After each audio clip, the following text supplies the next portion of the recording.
Hi hi friends, friends, welcome to welcome to వాసి YouTube channel. మన వీడియోలో first time నేను ఇలా పాస్తాను అయితే ట్రై చేశాను. సో అది ఎలానో చూడాలంటే ఇప్పుడు మనం ప్రాసెస్లోకి వెళ్ళాలి.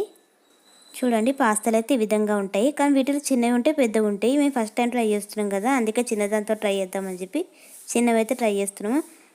ఇప్పుడు దీంట్లో కొన్ని నీళ్ళు పోసి, ఉప్పు వేసి, కొంచెం నూనె పోసి వీటిని ఉడకబెట్టాలి. ఉడికాని సేపట్లో మిగతా ప్రాసెస్ని అయితే స్టార్ట్ చేద్దాం. ఫస్ట్ స్టవ్ వెలిగించి ఒక గిన్నె పెట్టుకొని అందులో నూనె పోసి, నూనె కొంచెం మంచి వేడిగానే జీలకర్ర ఆవాలు వేసుకోవాలి. జీలకర్ర ఆవాలు కూడా నూనెలో మంచి వేగుతుంటాయి కదా. ఇప్పుడు ఇందులోనే సన్నగా కోసుకున్న పచ్చికాయలు కూడా ఇందులో వేసుకోవాలి. పచ్చికాయలు వేసేసినాక ఇప్పుడు ఒక ఉల్లిపాయను కూడా సన్నగా కోసుకొని దాన్ని కూడా వేసేసి ఉల్లిపాయను కూడా నూనెలో మంచిగా వేగనివ్వాలి. ఉల్లిపాయల నూనెలో మంచిగా వేగుతుండగానే కొంచెం కరివేపాకు వేసుకోవాలి. అలాగే బీన్స్కాయ, క్యారెట్ని కూడా వేసేసుకోవాలి. మన ఇష్టం, ఏ వెజిటేబుల్స్ ఉంటే ఆ వెజిటేబుల్స్ వేసుకోవచ్చు. అంటే క్యాప్సికమ్, క్యాబేజీ వీటివి ఉంటాయి కదా, ఇలాంటివి కూడా ఇందులో వేసుకోవచ్చు. ఇక్కడ పాస్తా కూడా ఉడికిపోయింది. సో నీళ్ళు వంపేసి పక్క పెట్టుకుందాం. ఇప్పుడు ఇవి కూడా నూనెలో మంచిగా వేగిపోయినాయి కదా. ఇప్పుడు దీంట్లో కొంచెం అల్లం వెల్లిపాయ పేస్టు, టేస్ట్ సరిపడ ఉప్పు, కొంచెం పసుపు వేసుకోవాలి. ఇవి వేసుకొని మంచిగా మిక్స్ చేసేసుకోవాలి.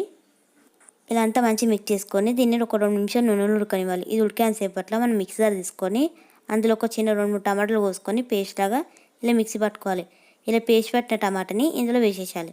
టమాటా వేసేసి టమాటాని నూనెలో మంచిగా ఉడికినాక ఇప్పుడు దీంట్లోనే కొంచెం కారం వేసుకోవాలి. కారం కొంచెమే వేసుకోండి, ఎందుకంటే మనము ఆల్రెడీ పచ్చికాయలు వేసాం కాబట్టి. అందుకే కొంచెం కారం చూసి వేసుకోండి. కారం వేసేసాక ఇప్పుడు దీంట్లోనే కొంచెం ధనియాల పొడి, కొంచెం గరం మసాలా వేసుకోండి.